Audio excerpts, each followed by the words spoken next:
gold pencil from Sam and Ben up in the front here. Thank you.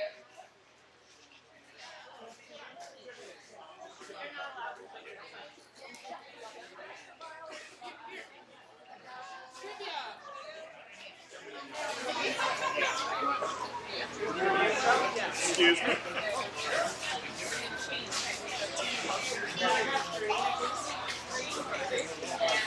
Have your USB-C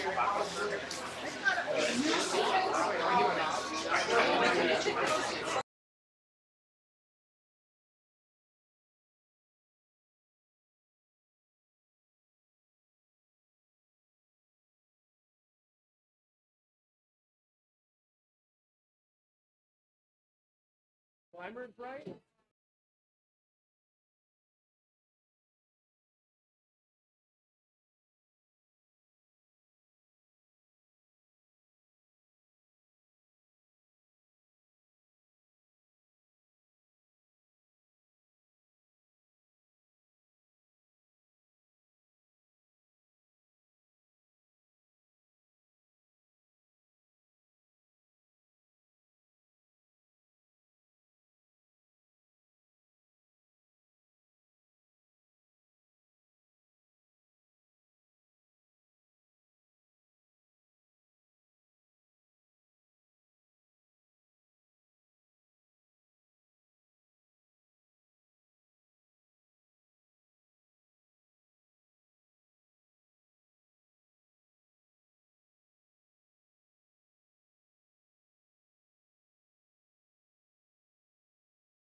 too much time on that right now because we are going to start, as we start all Astronomy on Taps, with some trivia. And that trivia, of course, if the clicker works, is going to be astrobiology themed. Big surprise, right? So for those of you who don't know, how we're going to run trivia is we'll put 10 different questions up. I will leave them up on the slide for 30 seconds apiece.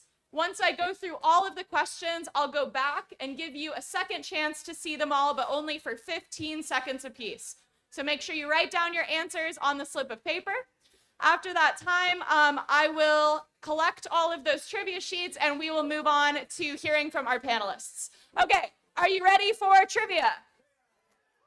Are you ready for trivia? Okay, 30 seconds per question. Here we go.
only for 15 seconds this time. This is your last chance to get your answers down. So, and we have stickers to hand out.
Okay.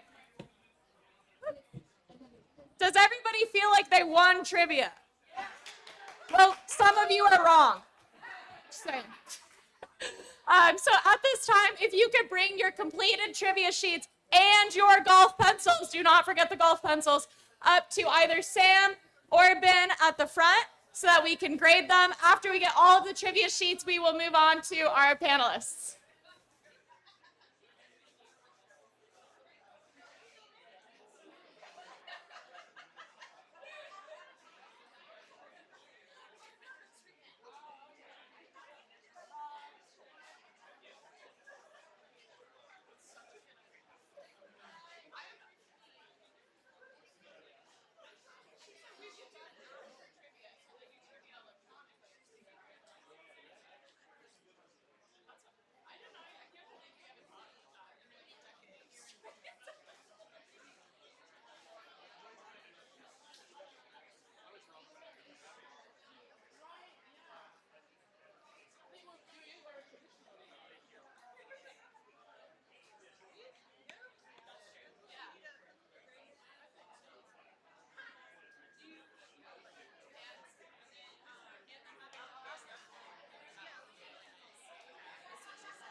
So we have all of the trivia sheets in.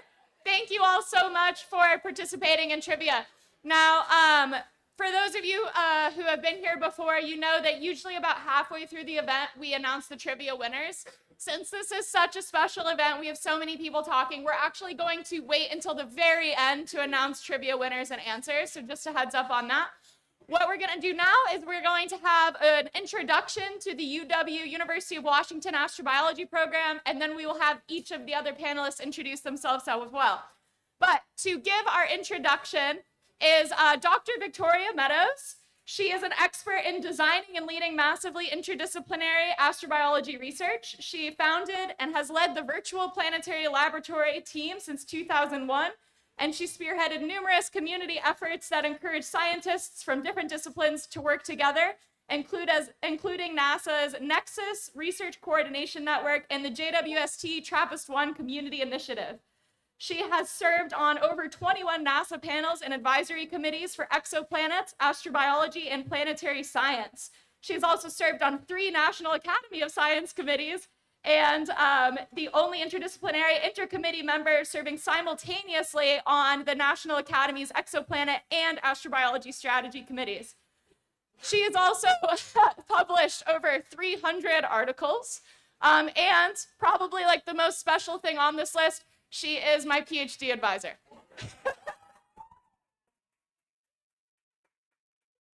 So with that, I would like to welcome Dr. Victoria Meadows.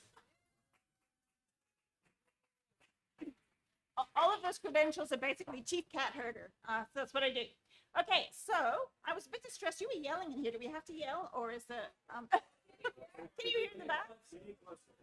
Okay, closer. Okay, you okay there? All right, cool. So thank you all for turning out tonight. Obviously, it's a bit, rainy. But again, it's a very special panel. I agree with Megan, and I'm very excited to have my colleagues here. I'm supposed to do the intro, but since one of our panelists is down, I also got roped into being on the panel as well. So you'll see quite a bit of me. So, okay, so what is astrobiology? Well, basically, astrobiology is the study of the life in the universe, its origin, evolution, distribution, and future. So how does life form? What does it do when it interacts with its environment and it evolves? Where is it distributed in the universe? Where should we go look for it? And, what is the future of humans on this planet and beyond? So that's all encompassed under astrobiology. So as an astrobiology program director, I get a lot of flack a lot of the time from people saying, oh, yeah, well, astrobiology, well, that's a field without a subject. You don't have any aliens yet. What on earth are you doing? And it turns out that there's actually quite a lot to do before you go out and try and look for aliens. And so really what we're trying to do is to figure out where should we look and what should we look for and how are we going to recognize if we're actually seeing alien life. Now, some of you may not think that's particularly hard, and a lot of you are probably thinking, oh, well, if you're looking for alien life, it's probably these guys, right? And these guys would make our life easier because these guys, in my imagination, have radio telescopes and they have lasers and they have all these sorts of things and they can talk to us. So these intelligent life forms are capable of saying hello to the universe, okay? So they can come and say hi, which makes our life a lot easier. Not really, because it's really hard to search for them, but that's something called the search for extraterrestrial intelligence, and Jim's going to be talking about that tonight, and that is definitely part of astrobiology. But if you think about it, on our planet, we've only been able to say hi to the universe for like the last 120 years or so. And so what about all the rest of the time the planet was really, really inhabited, but wasn't actually transmitting signals? And so a lot of astrobiology basically concerns itself with microbial life and how microbial life interacts with the environment and how we might be able to see it, either in the geysers of Enceladus or on a distant planet. And so these are stromatolites. There's colonies of cyanobacteria. We think they had a really big role in helping us get enough oxygen in the atmosphere for us to be able to breathe it. But if you listen for them, you will get deafening silence. They're not going to talk to you, right? So again, we have to do a lot of work with microbes in astrobiology. And so several of my colleagues here will be talking about that. Okay, so astrobiology, why is it important? Well, from my perspective, you heard I've been on a ton of NASA and NAS review and committees. And I'm very pleased to say that astrobiology is not a fringe field. it really now underpins most of the science and the missions for NASA. And that is not actually a coincidence. You can thank the UW Astrobiology Program for a large part of that, because we, the faculty in particular, have gotten in and we have spread the message over many, many years. And so these reports here were commissioned over the last 5 years or so, and all of them are focusing on how we get more astrobiology into NASA.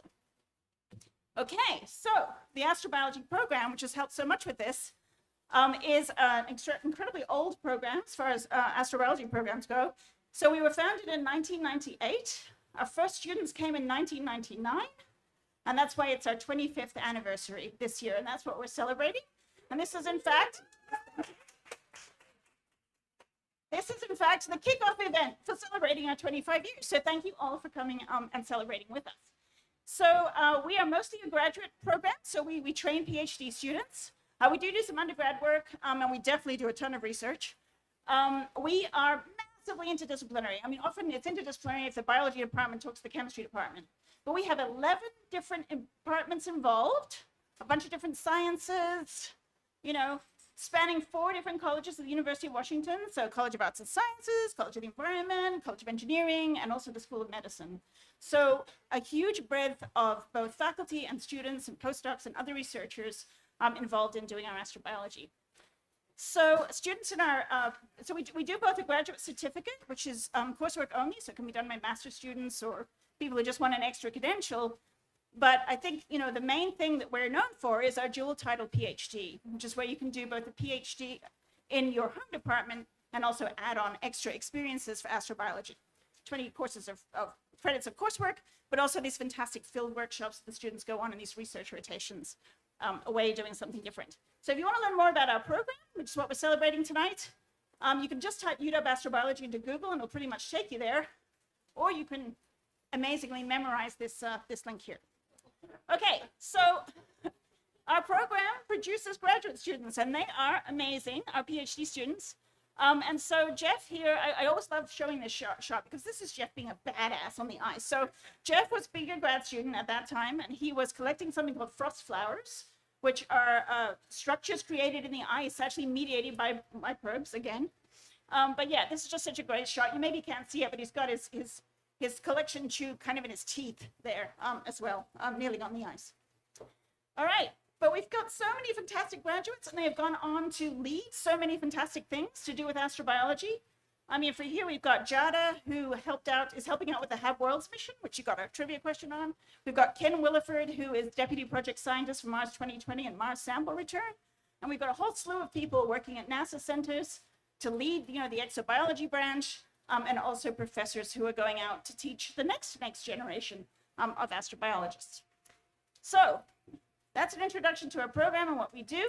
And tonight you're going to learn more in detail about the research that our faculty do. And so unless there are any burning questions, I'm going to pass over to our faculty panel.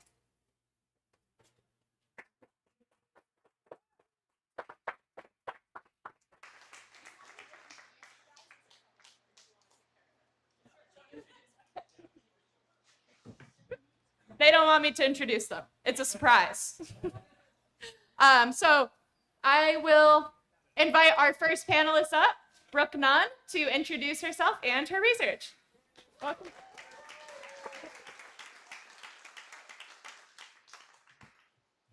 Yes, but you have like maybe this area. That way I don't have to bend over. All right. Hello, Ballard. Okay, so I will be giving you the 30-second introduction to proteomic chemistry, and then I'll go a little into why the astrobiologists care. So my title is overwhelming. I felt like you guys all needed one, so I'll just read it to you because I don't remember what I wrote. Analyzing proteins to understand how organisms survive specific environments and predicting detectable biomarkers for life detection. All right. Made it to the title. All right, that is my lab group. Got to give kudos to them. I have a fabulous lab. Genome Sciences. If you're looking at going to UW, I am the only person studying the environment in the Department of Genome Sciences. And the other thing I do, since I now get to do my own introduction, is I am the co-lead for NASA's Network for Life Detection, which I'll admit is a badass title. Okay, so your 30-second explanation of why proteins matter. So proteins, everybody know what proteins are? We all eat them, right? Your hair is made of protein. They're super important for every form of life as we know it. They have structure. They catalyze chemical reactions. So they literally change one compound into another. And they transport molecules, for example, across a membrane. See if we can get this to work. Yeah, look at that. So that is a three-dimensional model of ATP synthase, a molecule that almost every living organism we know on Earth has. So the cool thing is it really does look like a machine, right? It turns and it literally pumps protons through the entire molecule in order to make ATP, right? Which is the energy that we use. So it's a mechanism. It's a good point, Rex. I totally agree. For converting chemical energy into mechanical energy. So importantly, proteins are made of chains of amino acids. I've got some other important things. We've detected 8 amino acids on meteorites thus far, and over 70 other amino acids so far have been detected or identified in various space missions. And being that I'm one of the few protein chemists in a very large department that only studies DNA, I have to point out that proteins are more chemically stable than DNA. So if I'm going to go look for life, it seems like a very logical way to potentially look for life on other planets. So as I said, every living organism has proteins. So importantly, I'm showing here an example. Do we have a laser pointer? Yeah, ooh, look at that. Of what a protein sequence looks like. So these are amino acids. Each letter represents a different amino acid. And what I'm highlighting here is that this is one organism's ATP synthase, but there are specific sections of those proteins that are actually conserved across either a specific taxonomic group, so all bacteria, for example, or they can be a specific functional motif that is representative of a function. So it might be that particular sequence is always in every ATP synthase that we know, or every iron transporter that we know of. So as a result, I can look at a little peptide sequence. So a peptide is a short piece of a protein, and I can look at that and I can tell you who made it and what they're doing. So in the end, if I have this long list of peptides I've identified from a particular state, I can tell you what the organisms are doing and how they're adapting to that environment. So that's this idea that it's called metaproteomics. It's a good name. It's really long. Yeah. Woo!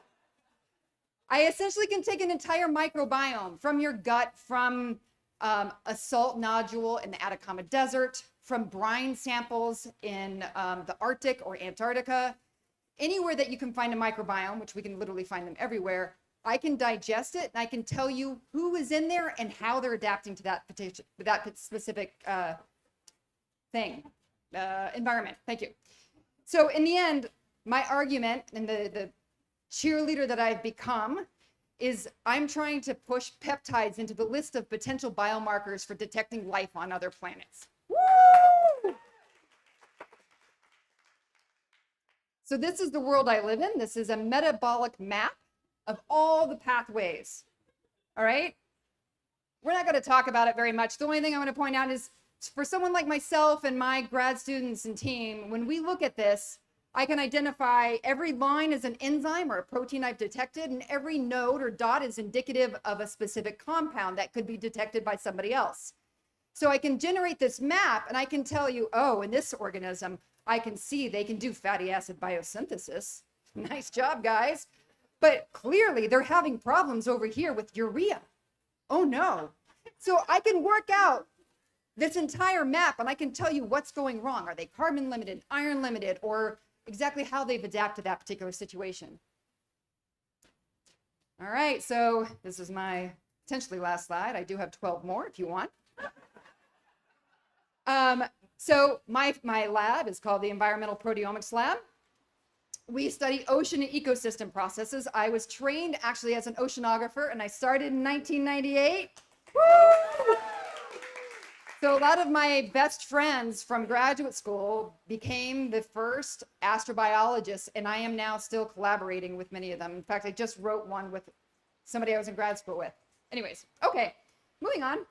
So ocean ecosystem process. I look at how melting of glaciers affects the microbiome and how the microbiome is influencing the melting of glaciers. I look at a wide range of bacterial metaproteomic and metabolomic adaptations to various conditions, how they live in ice, how they live in the desert. And I also do a lot of other things. We study gooey duck. That's it. Ballard, you're supposed to scream, yeah, gooey duck. Clams and mussels. We look at how corals are adapting, and we also look at predictors or developing predictive molecules for ideal propagation efforts for corals.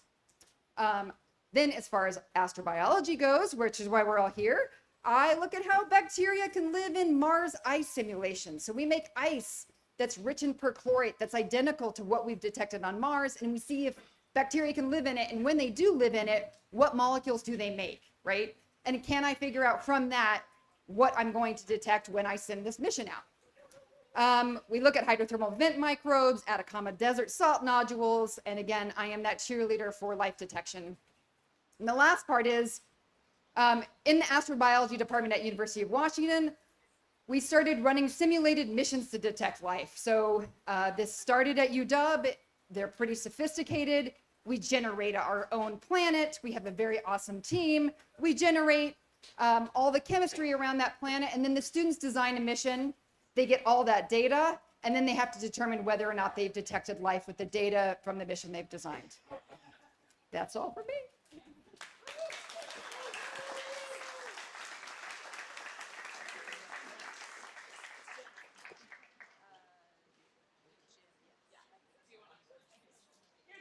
Here's Jim. Hey, it's me. I'm Jim. Hey. Clicker. Good. Hello, Astronomy on Tap. How are you? That's a fair answer. So I'm the resident astronomer on the panel today, and I really like weird things. And I think that's what brings me here, and that's what keeps me doing this job, is I like to look for strange things in the universe. I casually named this introduction Searching for Wild Stars and for Life. I was going to call it aliens, but we'll call it life. I think that's what we're after here. I'm an astronomy professor here at the University of Washington and the associate director of the Dirac Institute. That's a great acronym, the Data Intensive Research in Astrophysics and Cosmology Institute. Rolls off the tongue. So we take problems in astronomy that require large data sets, right? Something that we love here in Seattle, high performance computing, large data sets, and ridiculous questions. And we try to take those three things and put them together and do exciting work. I joined the Astrobiology Program just about a year ago because my interest in both stars and in the search for life. And so let me introduce both of those topics.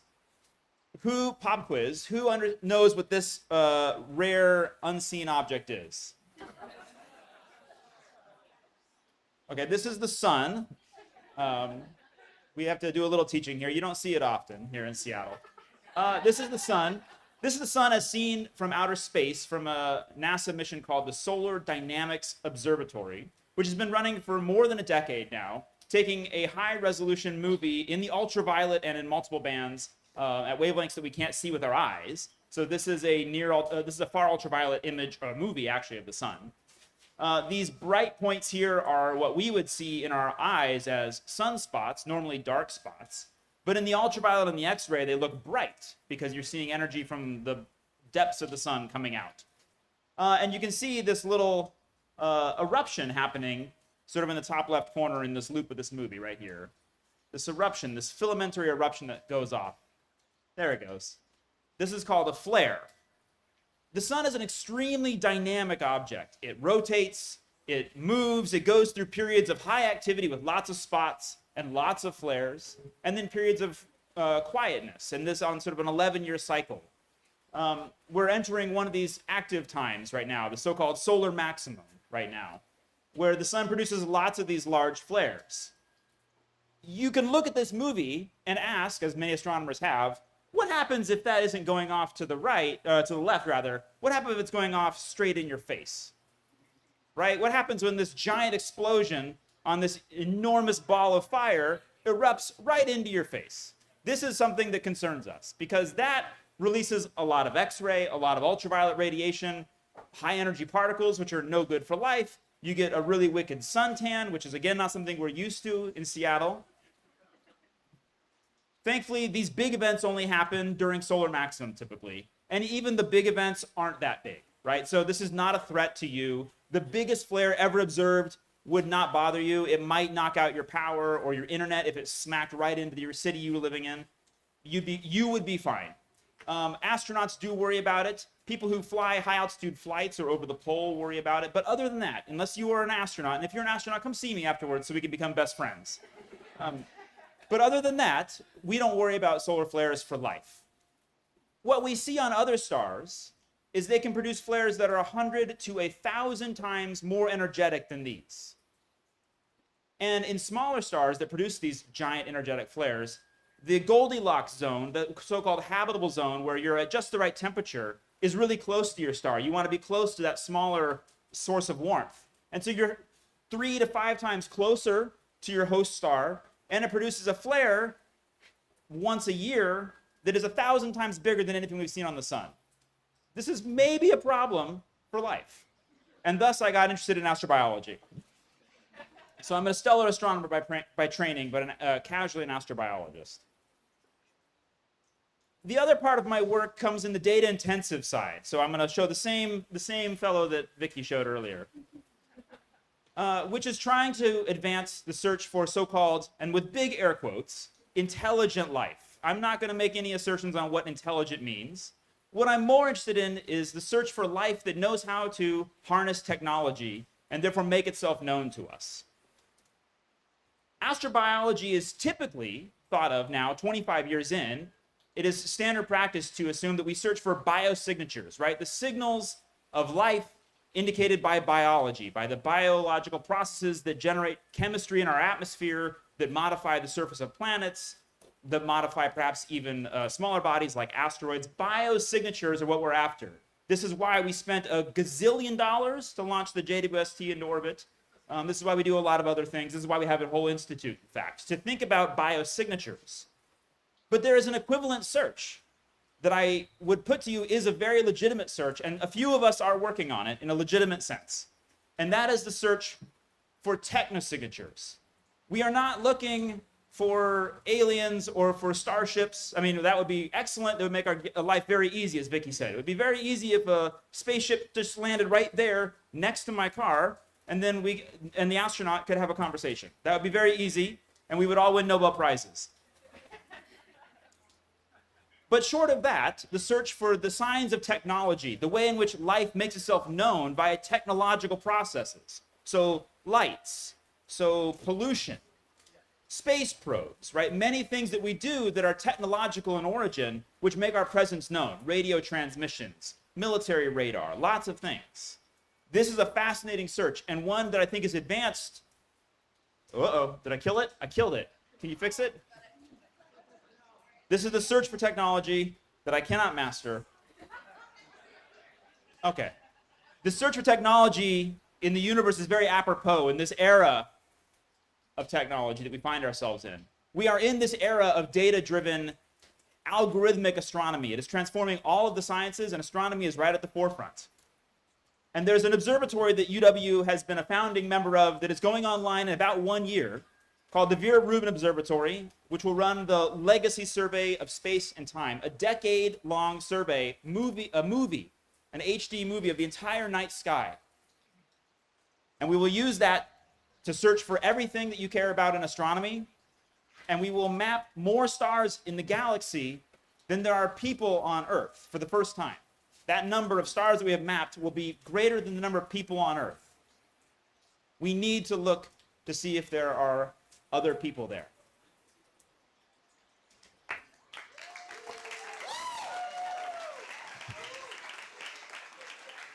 Oh, and it's my pleasure to hand the mic off to our third panelist, David Catling.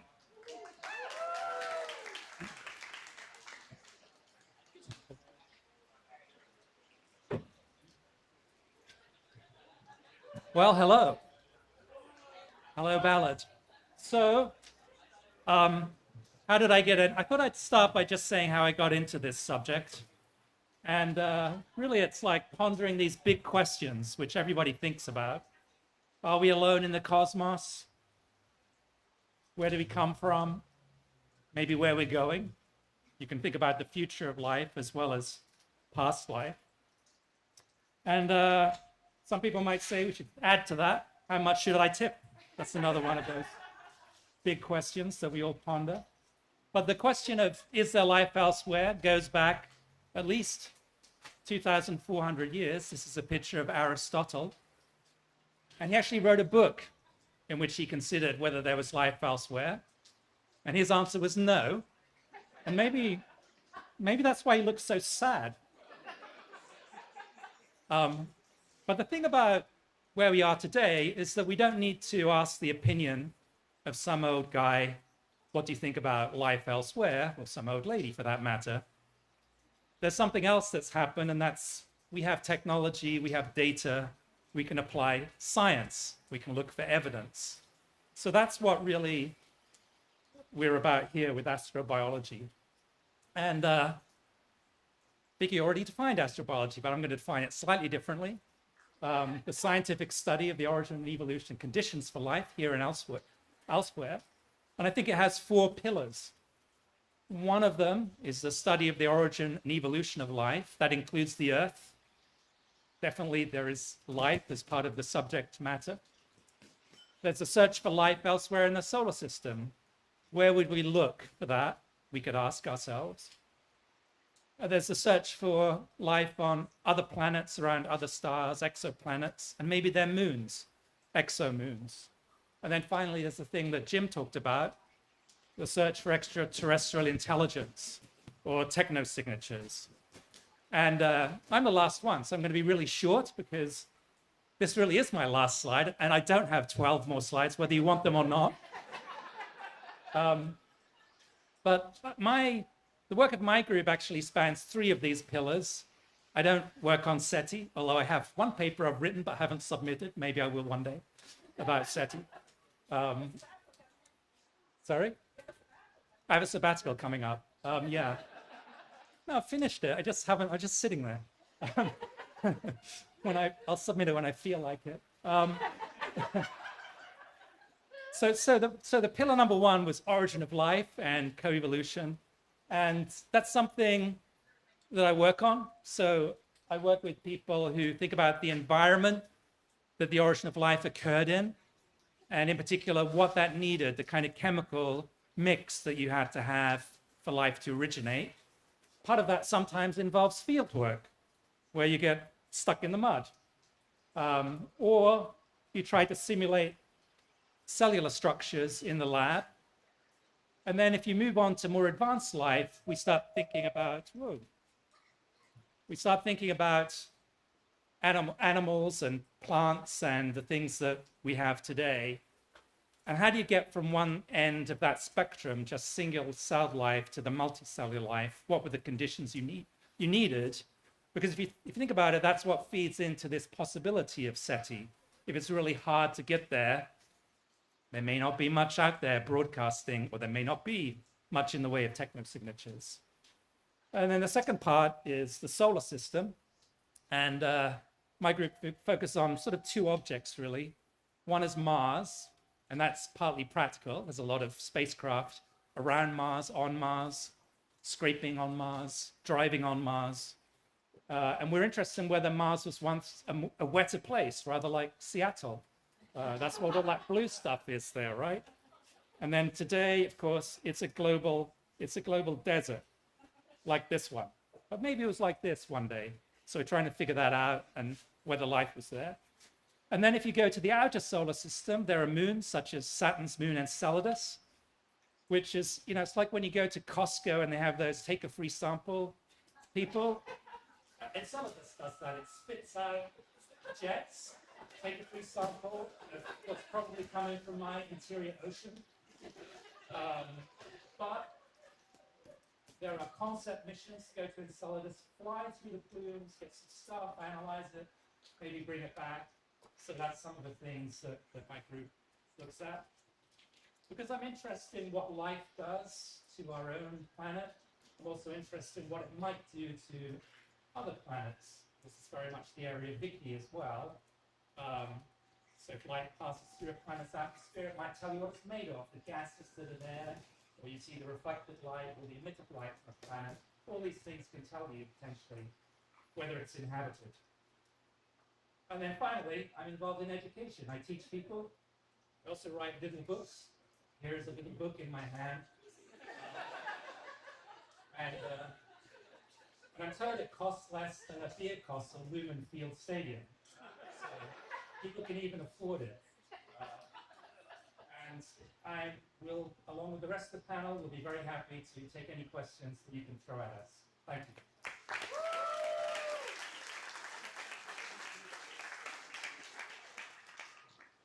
Okay, let's just give another round of applause to all of our panelists. Introduction.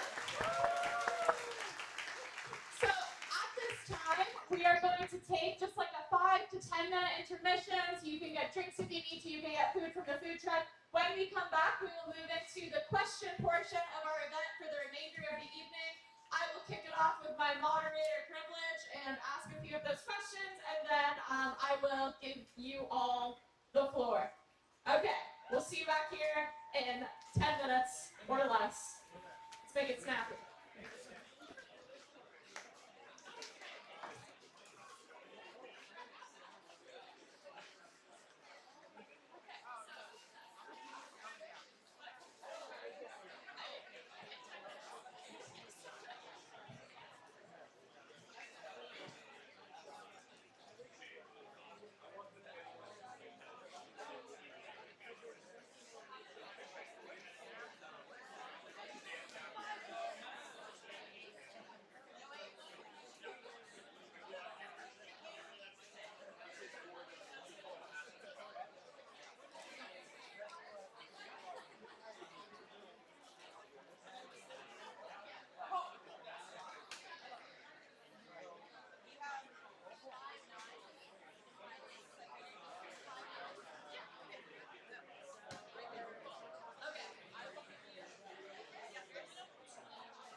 but I feel like I'm under the bright lights. We're going to ask you some questions.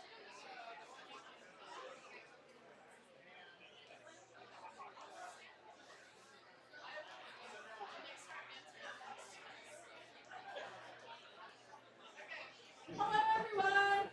Hello. Welcome back. I hope you got more beer. Good.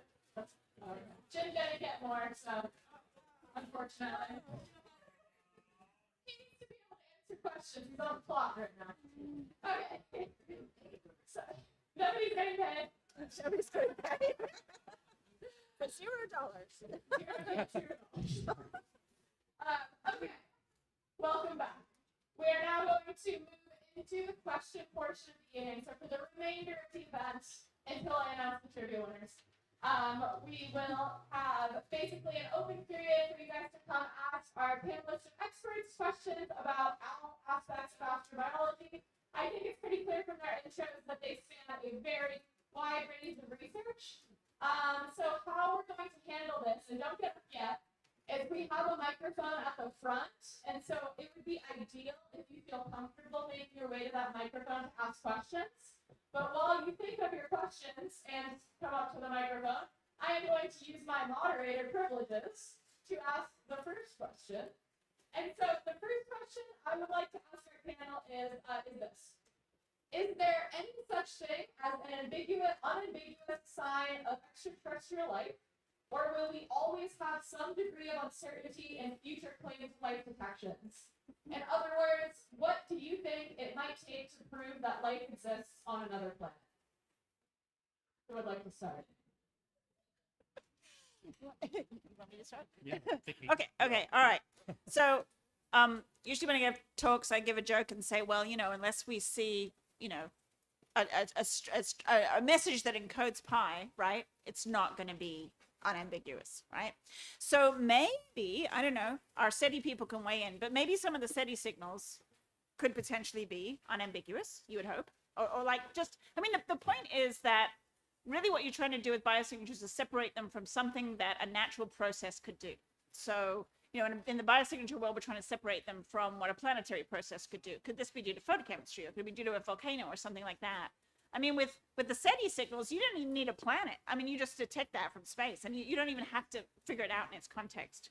But for biosignatures, if we're trying to find microbes and what they've done to a planet, I think it's always going to be a case of us trying to figure out whether we really have a strong detection of not planet. Okay, not planet.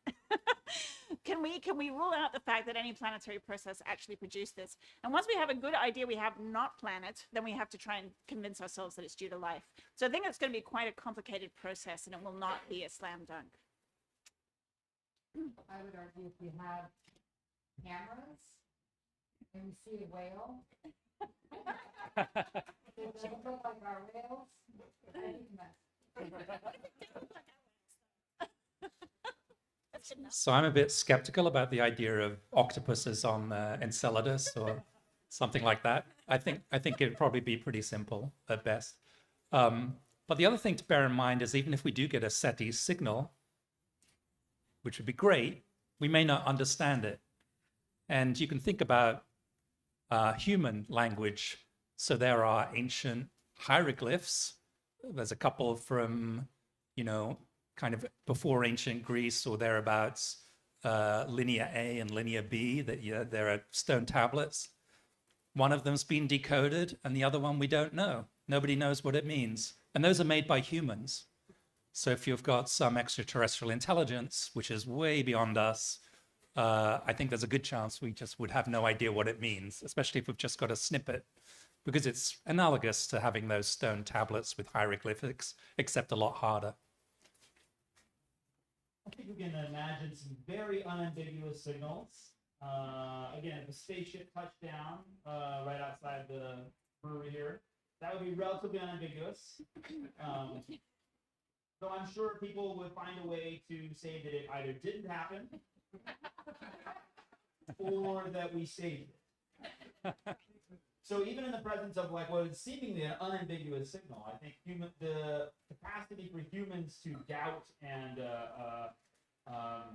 lie is maybe limitless. I I've also heard it said that it may be the case that we already have in our archives of data an unambiguous signal.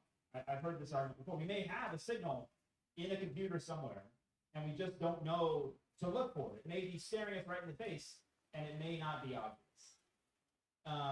As one of my colleagues said, the goal is to find stuff in astrobiology that is clearly separate from physical processes, from natural astrophysical processes or not biological processes. We want biological processes.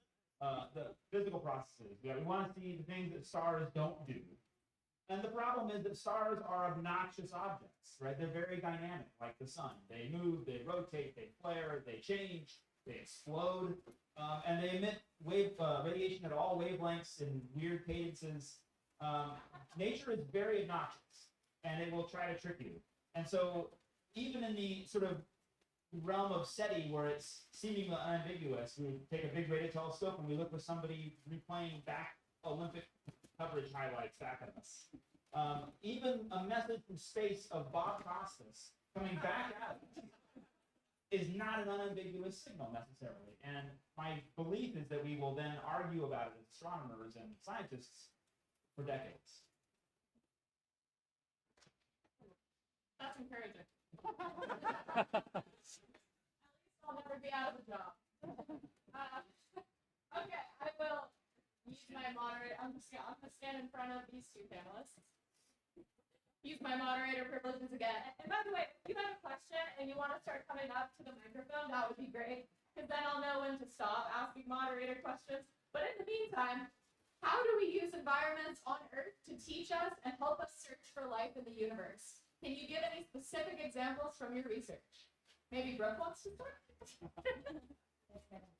So the work that I presented earlier is exactly how we operate. We find systems we think are analogous to systems off planet. So the one I'll start with would be, what will I do? We'll do Lost City hydrothermal vents. So discovered by University of Washington, these are hydrothermal vents along the Atlantic Ridge, but they're not at a spreading zone.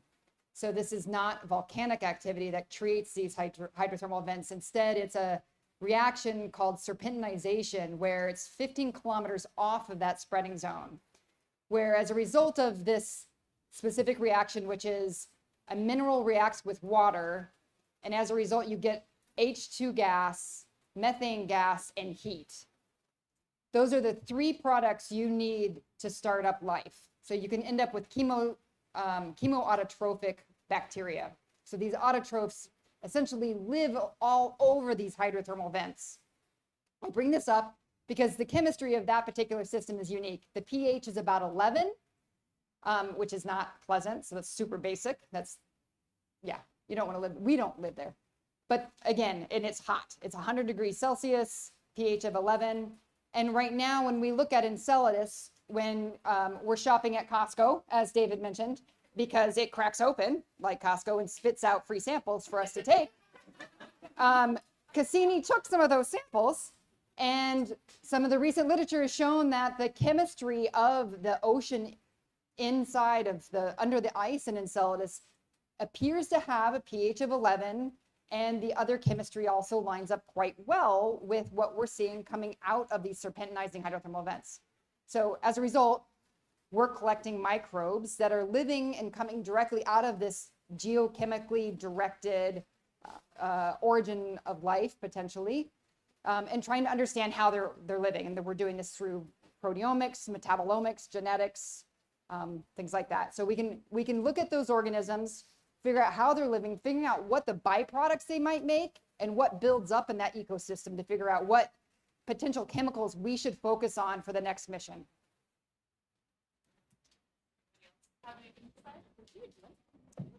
Well, I'm in the Earth and Space Science department, so I could go on about this all night, but I won't. I'll just give you a couple of vignettes. One of the things we can do, of course, we can look at the geologic history of the Earth, and we can see what was living a long time ago. So one of my colleagues, Roger Buick, who's a geologist from Australia, and he discovered back in the 80s things called stromatolites, and they're basically microbial mats, or they used to be, but that make mounds and they fossilize. You find them in shallow water today. And those are basically the oldest sign of life visible to the naked eye, and it's 3.5 billion years old. The Earth itself is about 4.5 billion years old. And so when we look throughout history, we can see that for most of the time, life was very simple on the Earth. It was mostly microbes and maybe some algae happened, about maybe 1.5 billion years ago or something like that. And then it took until about 600 million years ago for the first animals to appear, but those are really boring ones, unless you're into sponges in a big way. So very small sponges, and then it took even longer to get to animals that can run and jump and hop. And then, of course, longer still to get to ones that can think and can be technological. So what that tells us is that if we look at a planet like Earth, most of the time it's probably just going to be the simple life. And we can also think about how hard it was to get us. There were dinosaurs on this planet for 170 million years. But to the best of my knowledge, no one's yet found a dinosaur microwave oven in the geologic strata, or even a simple tool, a hammer. I mean, these animals were pretty stupid, right? Because they were there for so long and they just didn't develop any technology that's detectable. But then you can say, or did they? Are we missing it, right? Because we don't have access to all of the geology. So there are some people who say that there might be dinosaur tools, we just haven't found them yet. And this is a way to get an insight into the evolution of intelligence, which we can also look at through cranial cavities and the evolution in the primates. How did humans become intelligent? So that's just one kind of way that we can use the geologic record, but there are others as well, such as looking for analog environments for the origin of life. I actually never got to talk about my own science when I gave my presentation. But riffing off the analog environments for the origin of life, we can also consider the Earth through time as examples of a whole bunch of different types of alien inhabited worlds, right? They don't look like modern Earth, but they're living. They have life in ecosystems and different atmospheres, different ocean, all that sort of thing. So by studying the rock record, we can try and understand these alien inhabited worlds that we have actual geological and biological constraints for, as opposed to just imagining something. And so members of my group in a task, they look at trying to understand and they were actually trained by Roger, so Ava, who works with me, looking at isotope ratios to try and figure out when certain enzymes turned on that allowed a particular type of metabolism to operate, and then looking at when that particular capability to develop and use that metabolism originated in the genomic record, and putting that two sets of information together to try and understand, okay, when did this particular metabolism evolve? When did it dominate the environment? When did it dominate the planet? And what kind of products does it have? And can I model what those look like in the atmosphere and might potentially look like to a telescope? So if we build this HabWorlds telescope, HabWorlds will be trying to understand worlds that are, potentially Earth-like in a sense, but could be very alien. And so this gives us our first handle on trying to understand those different types of environments and what they might be like. So Earth studies are really, really important for that. Yeah, I really wish we had a time machine, like Doctor Who's TARDIS, with a well-stocked minibar where we could just kind of go back to 3 billion years ago and, actually see what things were like. But that's not what we have. We just have old beaten up rocks and not all that many of them. And pennies from NASA. Okay, so at this time, I will move on to audience questions. And something that I forgot, I'm forgetting to mention a lot of things tonight, apparently, but something I forgot to mention is that if you ask a question, we will also give you a sticker. And those stickers were created, of course, by the UW Astrobiology Program, so we can all thank Vicky for those stickers. What?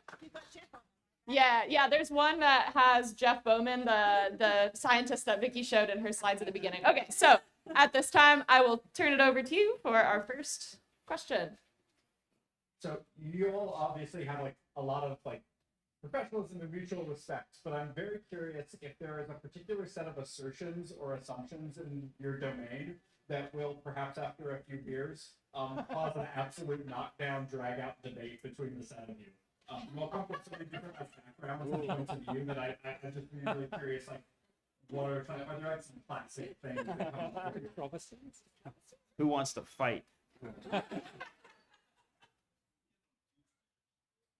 How do we figure out if we want to fight? I don't know. I think we'd have to just throw a bunch of things out here. I mean, what I would say is, yeah, SETI has long been the sort of dark horse of the astrobiology world, even though it has been part of astronomy and astrophysics since radio telescopes were invented after World War II. So SETI, I think, has been shut out of a lot of the astrobiology consideration for a long time. What I like about being an astronomer at the University of Washington is that this is one of the places where it's not. And so I mean, Vicky can take a swing at me if she wants. But yeah, mine too. But I've always felt welcomed as the sort of dark horse within astrobiology as an institute. And NASA didn't fund us for like 30 years to do that kind of work, and we sort of had to creep in the shadows. But at least here, it's been respected for a long time, and that's thanks in part to the foundational work done by Woody Sullivan, who is a retired professor in our department and one of the founders of astrobiology in this city. So he did a lot of founding both astrobiology and SETI work. I mean, honestly, it's just logical. I mean, technology is the sign of life, right? And I don't see how we can exclude it. It's just one end of the spectrum. So it never made any sense to me to exclude SETI. But, you know, there's a lot of history which we haven't got into, but, you know, congressional mandates, blah, blah, blah.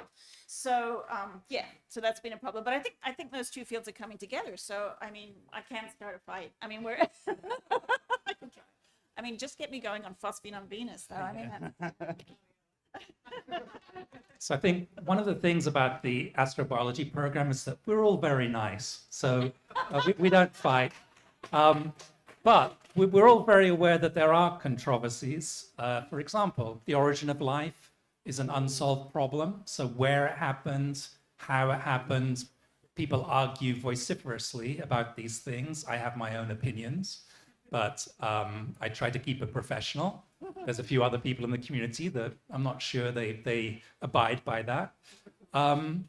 Vicky just mentioned phosphine on Venus. So there are things that get published that people don't agree with, and they try to combat that through writing their own papers and saying, well, I think that's noise, or that's wrong, or et cetera, et cetera. And there are a few of those things in this field. But we don't tend to argue about those sorts of things. So we're usually in agreement. I can't think of anything. Next question. Yeah. Well, I guess in the continuing spirit of questions that are meant to start a fight, I would love to hear from each of you what your own personal, and this can be a grounded explanation or your personal tinfoil hat theory, or what the solution to the Fermi paradox is. What? All right. I'm a chemist. I'm not going to comment. Yeah. There's not a solution, in my opinion. Here's my swing at this. There's no solution. We haven't started looking yet. We can't rule anything out. We have barely begun to look. 50 years is nothing in the age of the universe. I think this will take 1,000 years. That is my hypothesis. This may take us 1,000 years to find life. So we better get started. And I don't have a theory either, but I just want to point out that in our program, in our astrobiology program, we actually had a winter seminar on the Fermi paradox, and there were like 10 separate solutions, and the students had to discuss them over a week. There was no consensus, but it's a hugely contentious topic, and there's just so much to explore because we really don't have the right constraints, which is what Jim's saying. Yeah, I think in my own area, like I said, the origin of life is very contentious. And so there's sort of two camps, if you like, are the people who think that life originated in hydrothermal vents at the bottom of the sea, and then the people who don't. They think it originated in a lake or a pond environment, sometimes referred to as Darwin's warm little pond, because in 1871 he proposed that. And I think there are ways to address that are more tractable, say, than immediately coming to a solution for the Fermi paradox, which is a hard problem, right? Because you need to search a much wider search space. But with the origin of life, you can do things in the lab, you can see things that work and things that don't work, and what kind of chemicals you need to get started and so on. So it's much more tractable. And one of the problems that the area suffers from is just in some areas, there are just not that many people doing enough research. And the reason for that is that it just so many different fields feed into it. There's astrochemistry, people who say, what about this stuff that gets delivered on meteorites? There's people who study the biochemistry at the molecular scale. They're dealing with RNAs and so on and trying to get them to replicate in a test tube. And then there are people who are coming at it from the geosciences saying, oh, let's look at a lake environment or the hydrothermal vents. And we all go to different conferences. We're all in different departments, and we basically don't really talk to each other that much or not enough. And then also we don't have a constituency. So what I mean by that is there's something like particle physics, right? Everybody in that field is a physicist, and they all did the same courses. They all know what the problems are. They can go to Congress and say, we need this multi-billion-dollar collider thing, and this will tell us the answer. And there's a lot of them in many different university departments. But when it comes to the origin of life, we're spread all over the place in different departments. We don't even know each other necessarily. So it doesn't have a constituency. But you could ask the question, is the origin of life not as important as the number of fundamental particles or something? Because if there was no one in the universe to observe it, it wouldn't be that fun, would it really? So to me, it's a really important question that just doesn't get the attention or the funding that it deserves. But it is a tractable problem at the end of the day. So this is building on the question about the unambiguous signal and your comments on like phosphine on Venus and some of the noise that's out there in the research. I'd like to know what sorts of ambiguous signals are you looking at, paying attention to in your research? Think the wow signal, think Oumuamua, think of both of them as nothing, and what are you looking at that's interesting to you? Okay, well, I mean, the thing I did look at was the phosphine on Venus. So that was a claim of a potential biosignature. It was it was certainly, even though the people who discovered it tried very hard not to say, oh well, this is a sign of life, they certainly had some very leading sort of arguments towards that. And so that's something that we've been looking at, but more from the point of view of, could we find some other explanation for it? Could we show that it is in fact planet and not planet? And so that's what my team was working on. I'm actually a Venus scientist. That's what I did my PhD on. So when somebody walks in and says, hey, there's astrobiology on Venus, I'm like, whoop. So yeah, but I mean, what we found in our paper, which, you might think is boring, but on the other hand, maybe it stops us from going down a huge rabbit hole, is that, it could just be sulfur dioxide, which is the third most common gas in the Venus atmosphere. And so, but I think the point is it's really important to look at these things and to address them. And to that end, we had this big workshop on biosignatures where we looked at developing a framework for the assessment of biosignatures. We said, there's now lots of these sorts of discoveries coming up, things that are ambiguous like Oumuamua and phosphine. And we as astrobiologists need to have a process. What do we do? And so we came up with 5 fundamental questions, which was, the first one was, do you actually have a signal? Are you actually looking at something that is a real phenomenon, or have you just got a nasty reflection inside your spectrometer, right? You need to check that you've actually got that right. And then secondly, if what you detected is real, it exists, and it's not just an artifact in your instrument, then, have you identified it correctly? So in the case of the phosphine on Venus, the phosphine absorbs right at pretty much the same wavelength as SO2, and the two with the instrument that was used can't be discriminated. They look like they're just falling on top of each other. So then your question has to be, okay, so I think it might be phosphine, but look at the SO2, we're going to have to try and rule that out, right? And then the third thing you have to ask is, oh, well, is there anything in the environment that could create this abiotically, so without life? And then the thing you have to ask in parallel is, does it make sense for life to produce this signal in this environment? Because if it turns out that all the reactions to generate phosphine require enormous amounts of energy, then that's just horrible for life. Life doesn't want to invest all that energy in that. And then the final question was, okay, let's say you have your not life and your life hypothesis. Is there an additional piece of information that would help you discriminate between these hypotheses? What's your next step? What's the next? You have a hypothesis. How are you going to test it? So this was put together by the community, and it's kind of the framework that we will take when we get an ambiguous thing. We can potentially work through that process and start, and that's pretty much what the community did organically. When phosphine on Venus came out, the first thing was people came and said, I don't think you have a signal. We think this is just a wiggly line. It's a dip. Okay, and so there were 5 or 6 teams that looked at that. There were other teams, and mine was one of them, that said, yeah, I think you've confused it. It's not phosphine, it's SO2. And then others, again, have looked at feasible reactions and whether or not it makes sense for life to be there. So, yeah, these things are going to be ambiguous, but I think we have a process. And as a community, we tend to, we tend to get into it. We don't just sit there and politely say, oh, yes, well, maybe. The community does rise up and basically say, yeah, this is so important, it needs to be checked. And we as scientists are going to check it. So that's the scientific process. So I just wanted to add, the word Oumuamua has been mentioned a few times here. Just for those who may not know, this is seemingly an asteroid or a comet that came to our solar system from another solar system. It was drifting through interstellar space, and it appears to be just a normal, kind of weird looking rock. But it is on an orbit or on a trajectory that brought it from outside the solar system into our solar system, and then it passed out again. It wandered out again, and we've seen a couple of these now. And so this is an object that is very fascinating and was hypothesized to exist. We've seen a couple. We expect to see at least 1 to 10 a year in the next decade as our observatories get better. But this is an area that I think is fascinating. So you've probably heard of the Carl Sagan quote that extraordinary claims require extraordinary evidence. But what I find is that the extraordinary claims don't even have something that approaches ordinary evidence.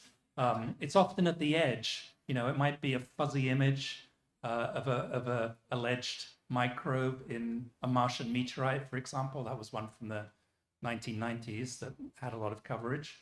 Or it might be this signal of allegedly phosphine on Venus, which is kind of noisy, could be something else, etc. It's always, very frequently, these things are on the edge. Or if it's the case that there's also a controversy about whether there's trace levels of methane on Mars, because there's a trace gas orbiter up there and it doesn't find anything, and it's made hundreds and hundreds of passes around the planet and doesn't find anything. But then there's a rover which is on Mars, the Curiosity rover, which allegedly finds some methane. But the contradiction means that you keep after inventing more and more complex reasons for why the rover finds methane and that the orbiter doesn't. And also it's pretty noisy data when you look at it. So often it's like that. So there's another Carl Sagan quote, which is, everyone should keep an open mind, but not so open that your brains fall out. So, there are ways to rationalize things. And if something just looks like bad data or seems to contradict the known laws of physics or on the edge of the known laws of chemistry, then or biology, then skepticism is warranted. And that's the way I think we look at it in the UW Astrobiology Program. I'm just proud to say, sorry, we're usually the skeptics. We're not the ones coming out with the crazy unsupported claims. I want to say first, thank you so much for showing the animation of the ATP synthase. That was so fun to see. I normally just see a drawing that looks like... I have 12 more slides. Embedded into the membrane, so it was great to see the animation. It's a lot more exciting.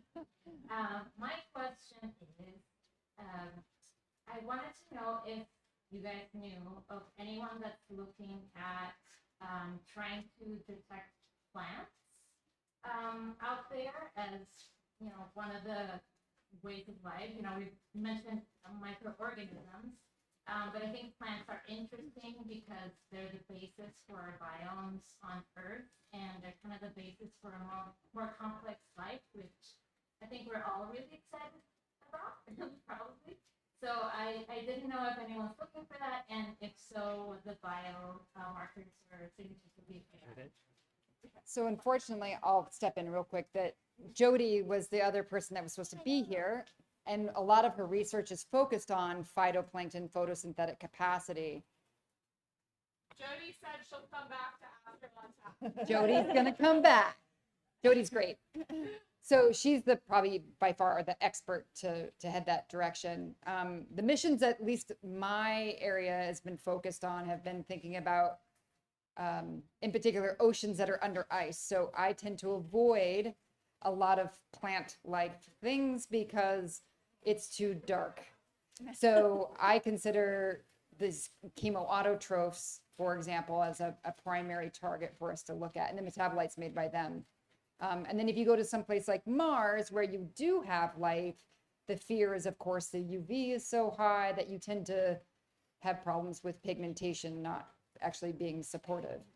Yeah, and she said where you do have light and not life, because I heard life, and I just want to say we're not announcing there's life on Mars tonight. Okay. There's no light. So for exoplanets, yes, we are very interested in seeing potentially vegetation. And so this Habitable Worlds Observatory, part of the reason the wavelength range was chosen for it to look over in the optical visible into the near infrared was specifically to go after signatures that come from vegetation. So abundant oxygen, but yes, that can be produced by the cyanobacteria they were talking about. But there's also, you can look for something called the red edge, which is an actual leap in the reflectivity of plants just beyond about 0.7 microns. And so we can look for that characteristic pigment signal potentially. And we can also look for, when we go around in the orbit of the planet, we'll be able to observe the planet at multiple points on its orbit. So if it does have seasons, we may see changes in the reflectivity of the planet overall, like how much light is being reflected, because planets are quite dark at some wavelengths, brighter at others. So we can potentially see maybe, you know, vegetation growing up in the spring and dying back. So there's things we could potentially look for. All of them are very hard though. And so we really, you know, in this, the first gen of the HAB worlds, we'll be looking for those gases in the atmosphere because they're just the strongest signals. But if we have a really good, what we call the golden planet, if we have a really good planet that we can get really good data on, we'll start looking for things that show vegetation, like seasonal cycles. And, oh yeah, I mean, another dream would be to see the CO2 annual cycle, right? The drawdown of photosynthesis and then the release back up again. So yeah, there's a bunch of things we can look for, but it's really hard. And it's probably at least 20 years off. So don't get too excited, unfortunately. Okay. Hazel, let's ask your question now. Do you think there's life on Mars?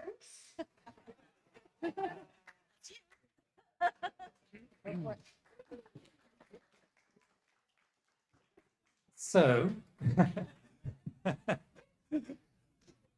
so we're looking for it and haven't found it yet. But the kind of life we're looking for is not something that's, you know, a polar bear lumbering around or anything big. What we're looking for really is microbial. So the kind of things that you want to kill in the bathroom, basically. The reason for that is that the surface of Mars is quite a bad place to live. There's no ozone layer, so the ultraviolet rays of the sun shine down on the surface of Mars every day. They can break organic molecules, the molecules that life's made of.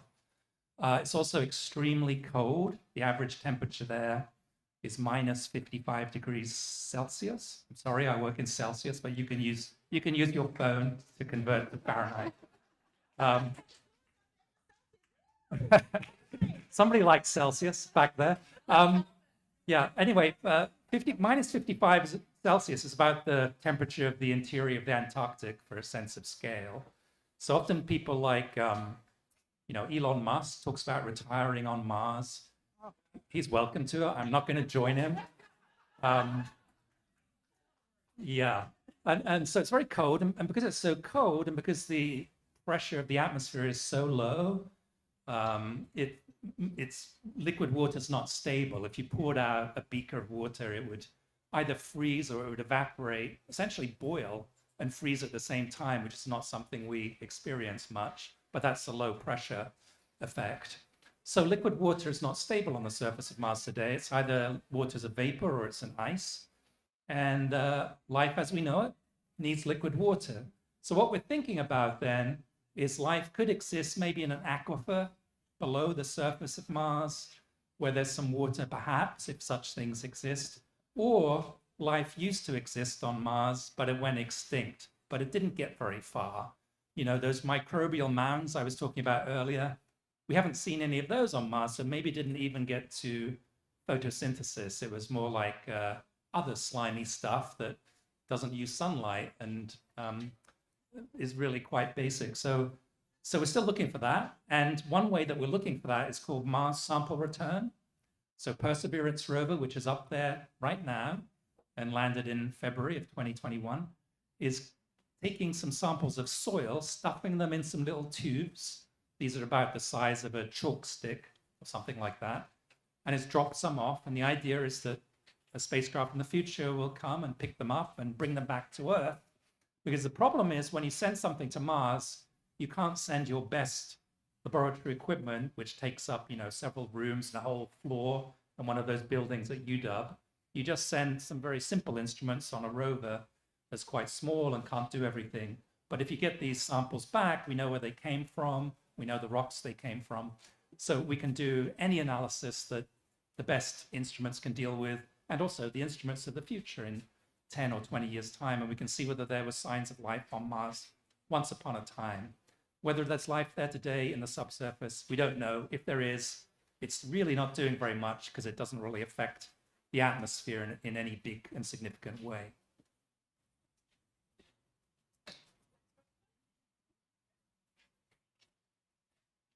I think we skipped one quote from Carl Sagan, and that was, what are the two scariest things in the universe? One is that we're alone, and the other is that we are not. I want to add that to the list. My question, though, is about exoplanets and the actual amount of molecules that we can detect from here, because we can go to our solar system and I guess measure how much of that phosphine or whatever that was. But no, at this stage, we have to wait for decades before when we look at an exoplanet atmosphere that we can say, this is a sign of life. And there's actually enough of it to be convincing. Okay, I'm so glad you asked that question. Okay, so back to my research. All right, so, and Megan's research too. So there's a near-term chance, and Miles's research. So there's a near-term chance to look for life, except we'd have to be super lucky. So there's a system called TRAPPIST-1, which is, yes, we're all TRAPPIST-1 fans here, woo! So it's 7 Earth-sized planets orbiting around a little M-dwarf star, and because of the geometry and the size of the star and everything else, we can get pretty good signals, potentially, off of these planets using the James Webb Space Telescope. So JWST may be able to observe the atmospheres of planets in the habitable zone around this star and start the search to look for life. And the sorts of things that we would look for specifically are carbon dioxide and methane.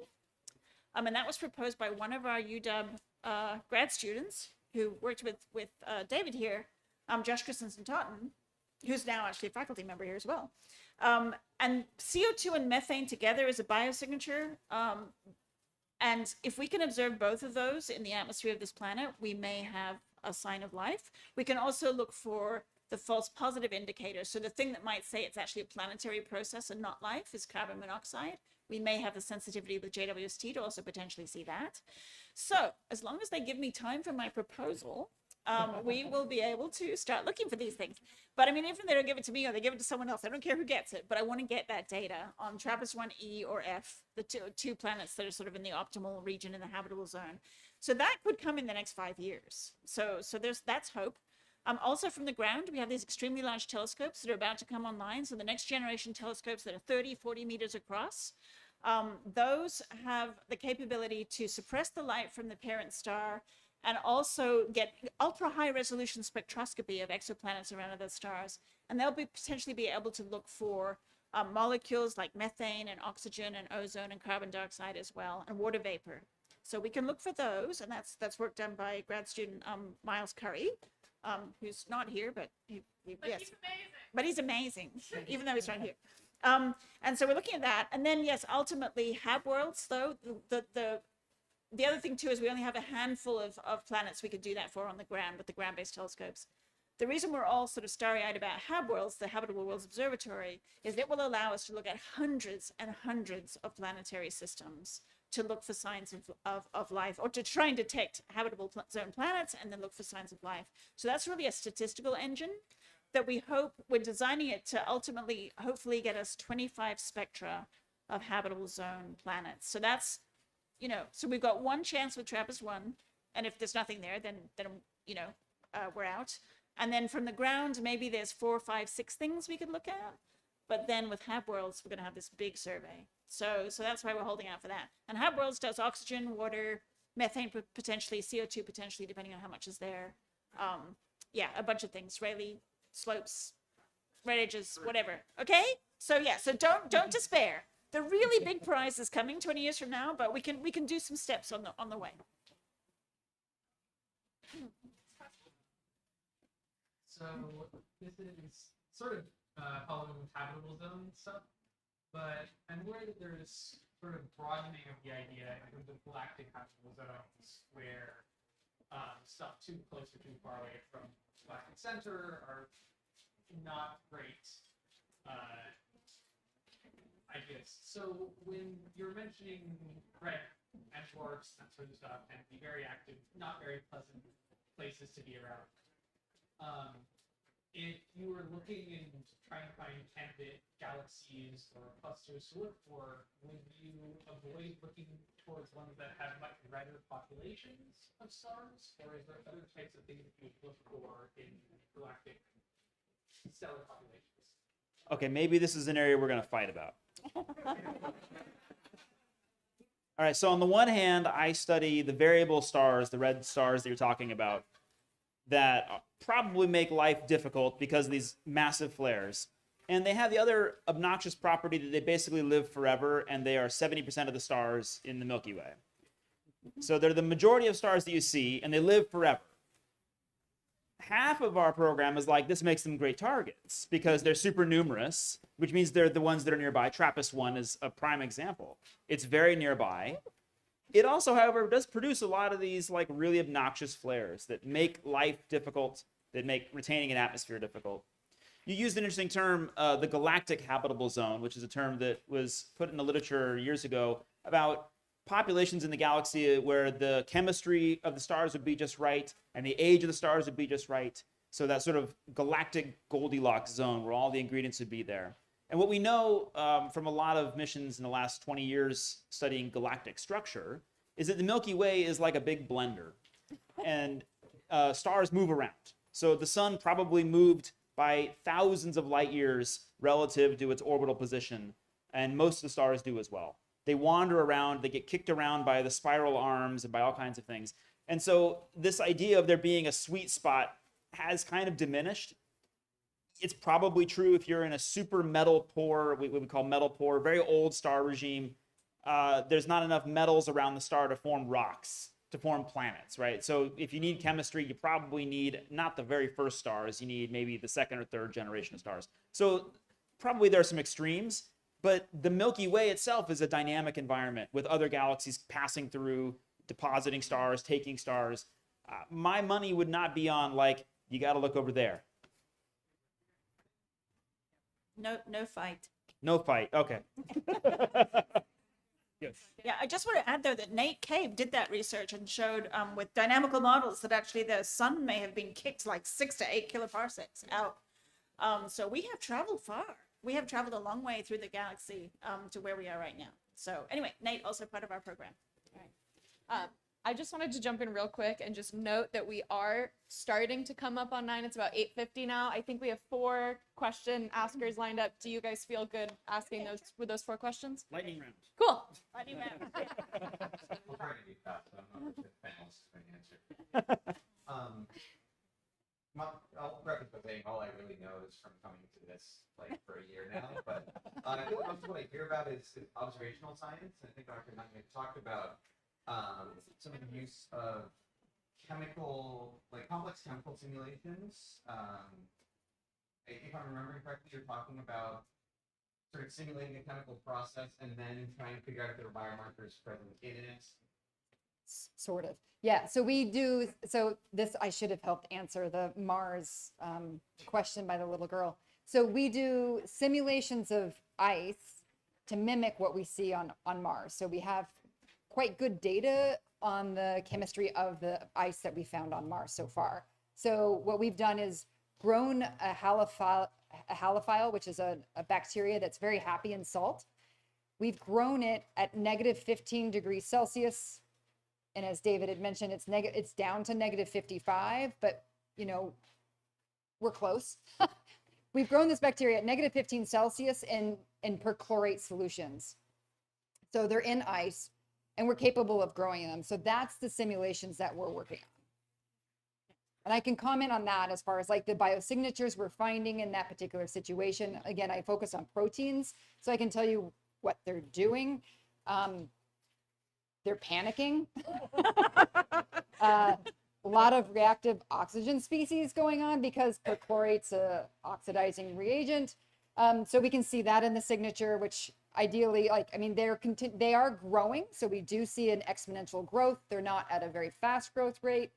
The somewhat interesting aspect that could lead towards biosignatures to a certain degree is they stop producing. So this organism that we're using is known to have flagella. So it actually has the ability to swim around. But the first thing it does is chew up that flagella and start to eat them. Like it's basically carbon and nitrogen. So it's a little food source for them. So they chew that up, they become stationary, and then they start to clump together.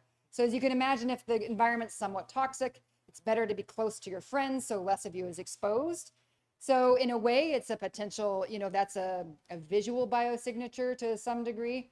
But in addition, you could back that up, as Vicky was saying, we have this ladder of, life detection and these standards of evidence that we need. If I, for example, saw a scanning electron microscopy image from Mars where it looks like little cells clumped together, I would want to validate that with additional chemicals showing that I've got a gradient across that, what we believe is a membrane, to show that, outside of the membrane is this, and inside of this, what we believe is a clump of cells and not just some iron nodules. I'd want to be able to demonstrate that that also is an additional biosignature add-on to it. I don't know if I answered your question. Can I ask, were you asking about computational stuff versus observing, or was it biology? A little of both, like whether it's lab simulation or computational simulation. Okay. I don't do computation. I think so. Not to single you out too much, so I was going for answer. Not the right answer, but I got it. Yeah. It did get me thinking about in what ways, whether it's lab simulation or computational simulation, are those sorts of efforts helping augment, like, where do we look? I'm curious about the. So I didn't, again, get to talk about my team, but we're called the Virtual Planetary Laboratory. And what we do is just mostly computational. I mean, it's backed up by lab and field work, but what we do is we simulate environments for planets. And then we look at what their spectrum would look like, and then we simulate what they look like through a telescope, and then the whole thing, right? But everything is virtual, everything is simulated. But that is specifically helping us to understand, first of all, what factors of interactions in a particular system allow a planet to be habitable. And then if it does have life on it, what do we actually expect to see? But it's all simulations. So if you're interested in computational astrobiology, there's tons to do. Join us. Join us. One of us.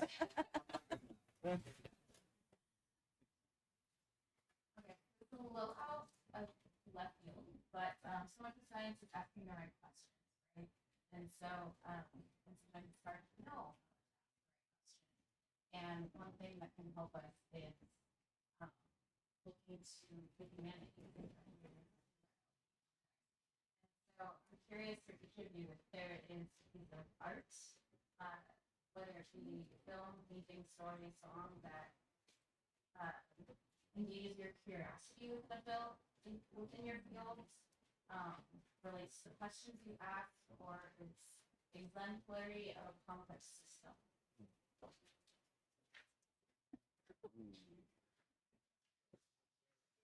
Goodness.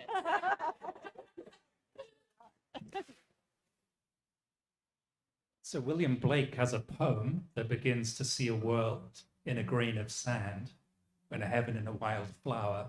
And a lot of what happens in my field is like that. We just have, a 1 meter, well, we're looking at a meteorite from Mars or something. It's not quite a grain of sand, but from that meteorite, we're trying to infer the whole planet. People can look into that chemistry, and they can say something about the volcanism on the planet, about how much water existed on the planet. So it's amazing how much you can get from just a little piece of data, and that's just like, seeing a world in a grain of sand, basically. So that's a poetry thing. Maybe someone has other art. I think there are lots of good movies about aliens. You can come see me talk at Emerald City Comic-Con and talk about aliens at a Comic-Con this weekend if you want. I am fascinated by music, music is one of a couple things that humans do that exhibits like a physiological response, and it's something that all cultures seem to do, and it seems to arise everywhere, and it serves like no purpose, right? It's like a great life thing. It's like an intelligent life thing. It doesn't. I mean, maybe it has some origin and purpose, but it's just art. It's just for us to share, and I'm totally fascinated by it, and it's something that when I get to work at home and I get to play piano between Zoom calls, the work is a little more peaceful and better. I'll go. Yeah, so I mean, for me, trying to study worlds beyond our solar system, it always came back to Earth and just the importance of Earth. And there's a poem, very short, tiny poem, so I can remember it. I think it's Alice Walker, and it's, we have a beautiful mother, her green lap immense, her brown embrace eternal, her blue body, everything we know, right? And that really moves me as far as just how important this planet is and how precious it is. And I think as astrobiologists, we're just trying to find, I mean, we talk about finding another Earth, but it won't be exactly like Earth, but simply to find, you know, another place that was the cradle for life for somewhere else, other organisms. I think that's, yeah, just very, that really focuses me on why we're doing this. Goodness. I don't know if I have actually a statement for this particular question. I don't have a quote, sorry to the two of you, or a poem. I think one of the things that's grounded me where I am, and I'll give it an artistic swing. It's something my dad has always told me. This occurred when I was younger and I'd get really stressed out, and I've tried to impress this upon my daughter. He always has told me to remember how small I am in the world and in the galaxy, so nothing's really that stressful. So this isn't artistic, although it's always given me perspective on how minute we are and how little we play a role in the entire, you know, galaxy and universe. It doesn't always work for many people. I tend to tell my daughter that particular phrase, and she's like, that doesn't help. I'm stressing about this particular test, and you're telling me I'm insignificant. So, but I think that's what's driven a lot of my work, is trying to figure out where we are in this, and what else is out there, and how did it start, and are we alone, right?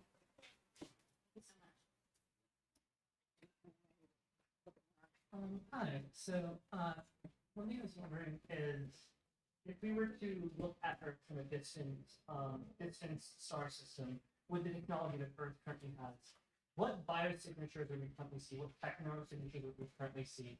And in regard to something like the SETI ellipsoid, why have we, and if we haven't, why aren't we sending out our own unambiguous signal to other star systems to let the universe know that we're here? I can do the biosigs and you do the technosigs? Sure. Yep, okay. All right, so biosignatures. Yeah, there's this great experiment by Carl Sagan. So there's this 1993 paper in Nature, if you want to go find a really fun paper. It was led by Carl Sagan, and it was done by the Galileo NIMS team. They did a flyby of Earth, and they pretended they didn't know what Earth was. So this whole paper is written like they're like alien scientists trying to study Earth. And so they showed that, you know, we could detect things like abundant oxygen. We could see things like methane in the atmosphere and N2O produced by soil bacteria, and a bunch of things in the spectrum of the planet. They also showed that, you know, you could see the red edge, because they had spatial resolution, you could see the red edge reflectivity of plants in Brazil, for example, but not in the Pacific Ocean. So, I mean, they showed all of these different things that we will ultimately potentially go and look for. And also something that we care about in the VPL, which is called glint. So it's the actual reflectance of light off of the ocean, which changes depending on whether you see the full Earth or a crescent Earth. That's not actually a biosignature, but it is a signature that there's liquid water on the surface, or liquid something on the surface. So yeah, there's a number of things that, you know, even with what we have right now, we could certainly do, but I will hand over to technosignatures. There are a lot of things that we think about in relationship to the technology that we exhibit. So pollution is a really fascinating one. That's a chemical signature in our atmosphere that does not have that has indirectly a biological origin. We don't quite have the capability to detect that out to any appreciable distance, but it's a really interesting one. We do have the ability to outshine the sun with a laser. So in a very narrow range of wavelength, you can outshine the sun with a laser of current technology for a very short amount of time. So like a nanosecond, you can do laser pulses, and we do bright laser pulses for lots of things. But if you were to direct one of those lasers at another star, that would be visible out to at least tens of light years, maybe 100 light years. There are very powerful radio transmissions from airports and from military sources.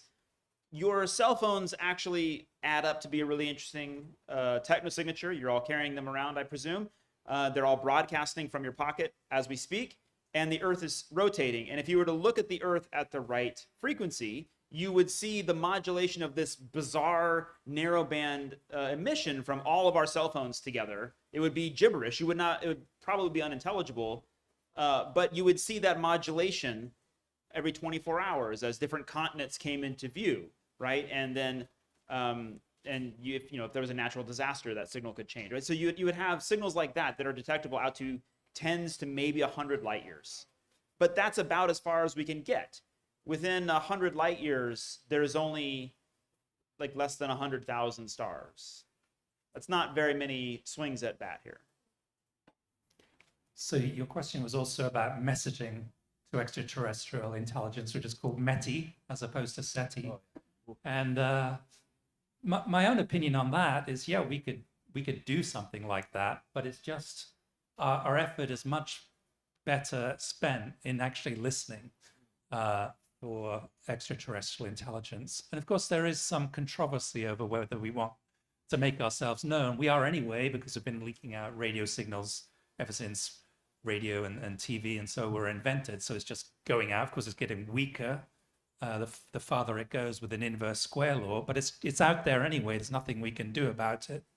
But there are some people who, that they perhaps take the science fiction more seriously than others, and they think that aliens would come here and destroy us or want to eat us or want to just ignore us because they use sociology to say, well, look what happened in the past when technological peoples ran across non-technological peoples. It usually didn't end well, right, for the non-technological peoples.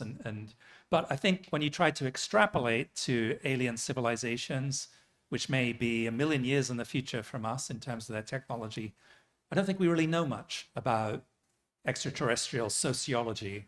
And also, these could be very different beings from us. Some people make the argument that it would actually be robotic beings, that those are the ones that would last the longest, that their organic inventors and their forebears would have long gone extinct for whatever reason, and what would be left behind would be these kind of androids.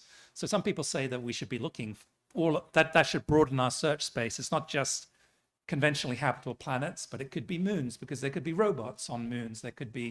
Robots could be living more or less anywhere, just like they are in our own solar system, right? The planets that have the most signatures on them, well, that's the Earth, but there's also signatures on Mars, which is all the spacecraft around Mars and on Mars, or around Jupiter. I mean, actually, our signatures, our techno-signatures, are much more widely spread than our biosignatures. So this is an interesting angle. But whether I just don't think it's worth the effort. We should be focusing our effort on listening, not messaging.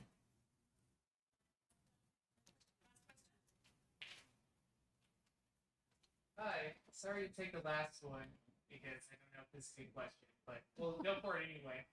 I am not an astronomer or anything, but I think I understand that the universe or galaxy started and it will eventually end. So it's a timeline. So at what point do you think that we are we like late, so we should expect to see a lot of like life that already existed, or maybe we're early and as much life in the future and we're just like the first ones? I mean, it's a fascinating question. There is no end. That I'm not a cosmologist, but my understanding is the current prevailing theory is that there is no set end. There is a very, very sort of depressing, slow extinguishing of all the light in the universe. But that is on a tremendously long time scale. So there's probably like some statistics argument here that says that most life that has arisen in the universe has probably already gone extinct, but that doesn't mean that that's all of it that will go. So I don't know. I have no idea if we're early to the party or late. What I do know is that space is profoundly empty, right? And that's what makes, well, I mean, as Megan said, job security. But it also makes our work very difficult, from the techno to the biosignature world. These signals may be, again, staring us in the face, but stars are incredibly far apart. And so the galaxy may be absolutely teeming with life, and it would be still very hard to know. So we're definitely early to the party as far as we in this room, or this tent, are early to the human party in terms of being able to know the answer. I just want to add to that, which is that, you know, before people had microscopes, they didn't know that the whole everywhere on your body, on the ground, on the table is teeming with microbes, right? There's all this life around us. So I think it could be, the optimistic case is that these biosignatures that Vicky was talking about could be very widespread in the galaxy for all we know. We just simply don't have the technology at the moment, and we could just be, we're just basically blind to all of this stuff. And that also, to some extent, goes for SETI, right? It's only a very small search space. Like, I think, what's the analogy that's often used? Like a bathtub's worth of water in the ocean? Or Yeah, something? we've searched like a hot tub compared to the ocean. But can I just say that the Hub Worlds, that's why it has so many targets. We're trying to get a statistical answer to how rare life is. So 20 years from now, when it flies, that's what we're trying to do. Okay. You guys beat me to it. But I'm going to say it again. Let's give another big round of applause for our panelists. They've spent a lot of time answering questions. So at this time, I just have one more thing to do, and that's announce the trivia winners. Yeah. Of course. Yes. Sorry to do that really quick. If you win trivia, you can come. Sorry, they're telling me not to point this towards the speaker. I'm sorry. If you win trivia, then you can come get a prize as soon as I get off the stage. However, while I have the mic, we would love to get a group photo of the panelists and the UW grad students that are here. So let's do that right after we're done. Okay? Okay. With that being said, let's go to the trivia answers. Do I have the clicker? There's the clicker. Thank you. Drum roll, please. Yes. Okay. Hopefully, if you were to retake this trivia now, you would get them all right. So, it is true that this lyric refers to the runaway greenhouse effect that made Venus inhospitable. Europa gets the thermal energy it needs from tidal heating. Both Canada and Enceladus have hydrothermal vents. This is proven. The Miller-Urey experiment showed that the atmosphere of the early Earth could produce amino acids. I think Brook told us that one. Phytoplankton are both anywhere on the surface of the Earth except Seattle, and also Seattle. I am not even going to try, but that can survive in spacecraft assembly clean rooms, which is why we have to be careful. The habitable worlds will not be launched in May 2027, much to mine and Vicky's chagrin. I wish it was. I would like to speed up that process. It'll be more like 47. 2040s, yeah. Okay, and a very dry desert in South America is an extreme environment that astrobiologists might study. The Dragonfly mission will look for prebiotic chemical processes on Titan. If you don't know about Titan, go look up Titan. And it is true that the University of Washington offers a dual title PhD in astrobiology. Absolutely, that deserves a round of applause.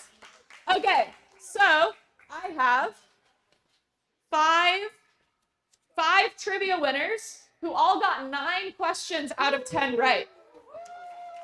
Absolutely. I have to note, I've never seen a 10 out of 10. So I'm going to need somebody to get on that before I'm done with Astro on Tap. Okay, so in no particular order, our winners are Holy Grail, Dan, Skycar, woo! Yes. 4-body problem. That sounds like a nightmare, by the way, to model. And Snoopy. Okay, congratulations. So once again, thank you guys so much for coming. I also just want to say that I brag about how good your guys' questions are to like everybody I invite to Astro on Tap. And I think you guys have experienced that firsthand. They're good questions. And you guys are a great audience. So thank you so much. And thank you so much again to our panelists for coming tonight. We all really appreciate it. And thank you to the other grad students that do most of the work while I stand up here and do the fun part. And with that, I will just say, please get home safe and please come to Astro on Tap in, what month is it? March. Thank you. That's it.